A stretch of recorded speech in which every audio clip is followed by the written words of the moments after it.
Bəlkə bəxtimsin yəni. 1-2 manatı da görən nə olur.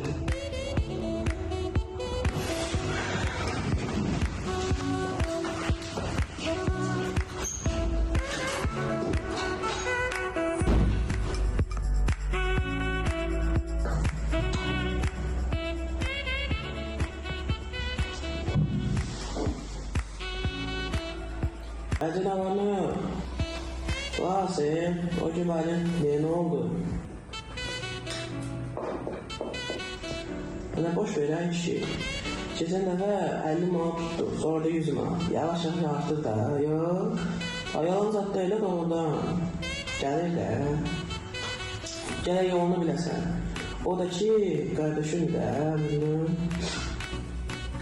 bilirsən de, bunlar tutulur. Yolunu bilmək lazımdır. Yolunu. Oldu kardeş, görüşəyiz, sağ ol.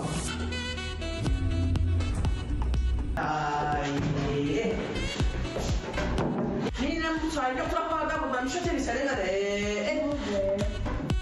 İstəmə, zəhənnəmə, özünü içərəm.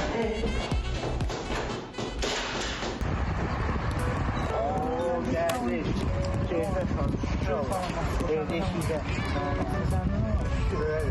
Sən yaxşı olarsan da, işə başlayırsan da. Öyle danışırsan ki, ben maşını sattırmışam, sen de evini sattırmışsan da.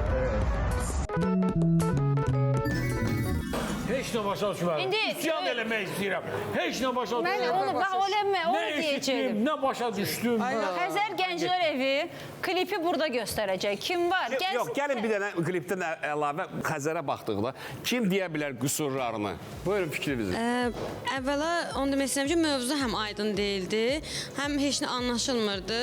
Mən burada ümumiyyətlə ssenari görmədim. Nə ssenari var, nə oyun var, nə məkan. Və aktyorların bir-birindən əlaqəsini görə bilməm. Sondakı 2 nəfərlə otaqda telefonla danışan əlaqəsini başa düşə bilməm. Çünki 2 nəfər fərqli idi. Niyə bu nə demək istəyirdilər? O səhnəciyinə heç bir əlaqə yox. Səs o qədər xırıltılı idi ki, xışıltılı ki, heç nə başa düşülmürdü.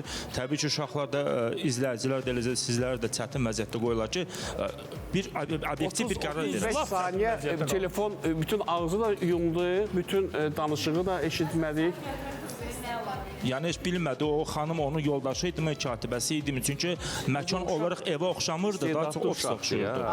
Nə giriş, nə kulminasiya nöqtəsi, nə çıxış yox idi. Ən başlıcası səslənməsi zəif idi və ağız artikulyasiyası yox idi. Yəni danışıq nədən gedilir, nə deyilir, ümumiyyətlə bilinmir. Göy-gölə bax, təriflənib. Bunlar astılar da, bunlar işlərinin asıdır. Çox sağ olun. Bu veriliş rahatdılar. Təşəkkür eləyirik uşaqlar. Yəni ki, sonra bizi günahlandırmasınlar da.